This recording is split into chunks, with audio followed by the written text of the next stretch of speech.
Welcome everyone to this month's Astrocolorscope. My name's Elizabeth Harper. My website is sealedwithlove.com. So I'm so glad you could join me. The idea of the Astrocolorscope is that I take 3 crystals for you, for your sign, from my crystal bag. I throw those 3 crystals into a circle with the 12 houses of the astrological signs, and then see where those crystals go, so that I read the crystals specifically for the houses for your month ahead. I'm also going to take a bead from my bead bag and see what color wants to come up to influence your month ahead. And this time I thought I'd write down all the aspects for the month as well, and I've got them all on here, and I'm just going to pick one of these to see which one wants to be specific for you for this month as well. Alright, so let's get started. Okay, Sagittarius, so for you, you have quite a number of green stones. So we start out with chrysocolla, and this is kind of a teal blue, greeny kind of turquoise color, and it has it has some olive in it as well. This went into your 6th house, and your 6th house is about health and about your career, your work, etc. I think of the number 6 as the number of love, and there's almost a sense with this 6 energy, and especially with this, that you need to start thinking about what it is you love to do, especially around your career. And whatever it is you love to do, that will impact your health. It's like a two-way street, right? Well, chrysocolla, the energy of it links with stress. So if you've been feeling a little bit stressed or you've been doing too much, this is a good time to start relaxing over this next month. Turquoise is a color of communication and also of rejection. So if you've been reaching out for a new career, a new job, maybe even new friends, and you're being rejected or you're not getting what your heart most desires, I feel that this stone is saying to let go of that energy that comes up when you get rejected, with the fear and the pain and the hurt, and maybe the resentment as well that comes with that. I feel that this is, it's a dark colored stone, and it feels a little bit heavy. So I almost feel like over this next month that maybe issues from the past, challenges from the past, feelings of rejection could be coming up over this next month for you, on all kinds of different levels. With this olive green that's in here, this is a leadership energy. So I feel almost as if you need to start taking a leadership role, and it may not be excuse me, it may not be within your work. It could be a leadership role within your own psyche. So about you standing up for yourself, about you being in your power, and really acknowledging that you have the knowledge that others have, that you have the experiences that others have. And if again you are being rejected, it's okay. Don't take it personally. Don't take it that you are less than anybody else. Now, this stone, this stone, there's the energy of that fear and rejection that's coming up. The second stone that came up is dioptase in quartz. So this has a similar kind of vibe. You see, it's got this turquoise, teal, green color that's moving with it. This is also on the back as well. It's kind of got white in it and turquoise. This went into your 10th house. Your 10th house is again a career house, and it's about recognition. And this stone there's an energy of it that's around lack and around healing lack. So there's something going on this month where, if it's not happening this month, it's energy that's coming up from a previous time and you're being reminded. So there's a trigger that's coming up. but this is very much around your career, around your job, or around people who you maybe respect and you wish to emulate, and you may not be getting the feedback that you most desire. But again, it's like letting go of that idea that they are right and you are wrong. So I feel that these stones are about you healing something within your heart, about you really going for what you most want in your heart, and not taking on what others believe to be true. It's don't take that on as your truth.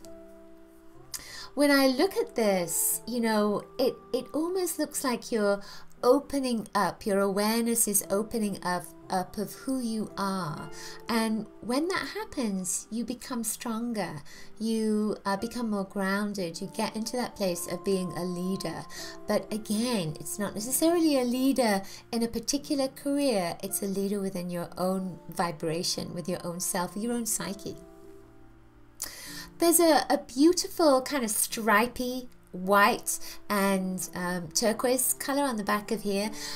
This often links, those particular colors often link with media connections, the internet, being more out in the public eye. So you are coming out a little bit more, and that could be part of the fear as well.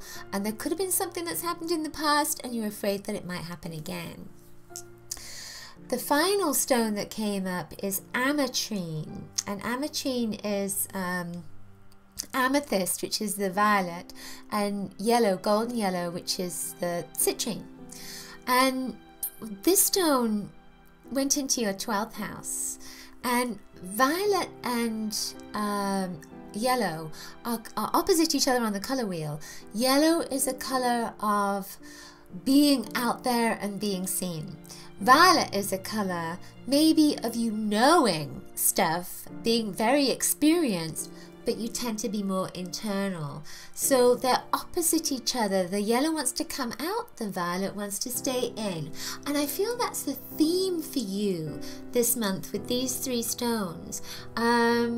These also link with having confidence, for you to be seen. So there is something going on over this month about public recognition, and you have to recognize yourself first. You have to love yourself first. It's that usual thing, isn't it? I feel with the 12th house as well, you know, because it's like the last it's almost like the last month of the year, and then you start something new. So I feel with this that it's asking you, particularly not just this month, I feel like it's the next 4 months, that this is asking you to really consider sharing your skills, sharing your work, sharing who you are with others. So this could have nothing to do with your career, and it may have something that is more personal and maybe about you just coming out and making friends. And again, it feels like past experiences may tend to color that decision to come out. The other stone that came up, the bead that came up, is green. And green is a balancing color. It's the heart, of course, and it's a new identity and a new beginning. But I feel particularly with this green, it's about you finding your truth and about finding what is really true. If you've been given some negative feedback in the past, then that is somebody else's opinion, and it doesn't necessarily have to be the truth, and it doesn't have to be your truth. So I feel that this is very much about you finding what is true for you. So the aspect that came up is Venus square Jupiter. That's Venus in Scorpio and Jupiter in Leo. Venus is the planet of love, and Jupiter is the planet of expansion and wealth as well. So, but because it's square, the squares are a little bit more challenging. So with Venus, it's almost like you want something with a passion, and the Jupiter is, I want to give it to you with a passion, but that square is in the way. So again, I feel that there is something that you want to do and something that you want to share, and maybe something is just in the way of that happening. When you get that out of the way, then expansion is available to you. This is around the 9th of November as well, so that aspect is around the 9th, but I feel that that energy is going in the over for you in the next 4 months. Get my words out there. So let's pick a card for you. Let's shuffle the cards and see what comes up. We'll take the top card. All right, so this card is oppression. Now, don't take any notice of what it says, but take a look at the image and see what most attracts you at this moment in that image, and then ask yourself, what does that mean? You know, I see all the crosses on this image, but I particularly see this one here, and it's a Y shape, but it makes me think of those cactus, the cacti in, you know, places like Arizona, and it has that shape of a cactus tree, and a cactus tree can go for ages, can't it? Donkey's years, a long time, with no water. It has great resources already, and it's dug into the ground, and it gets its resources from elsewhere and not necessarily from around it. And I feel that that is the message for you, that the resources are within you, that you can stand the time, what is it, the test of time, and that you have something again that is unique, and you can share this with the world. And again, not everybody likes a cactus. Don't take any notice of what others are saying around you. It has to be your own truth. You have something to share. So that's it for this month's Astrocolorscope. I hope you've enjoyed it. Do check out my website, of course, sealedwithlove.com, and my store. You can find my necklace in my store. This is the Tree of the Shaman, and of course lots of silks, and my book and CDs and crowns behind me, all kinds of different things, paintings as well. Do share this video with your friends if it's resonated with you, and remember to subscribe to my love letter and grab your free color kit at bit.ly/color kit. I will see you next month. Lots of coloricious blessings to you. Bye.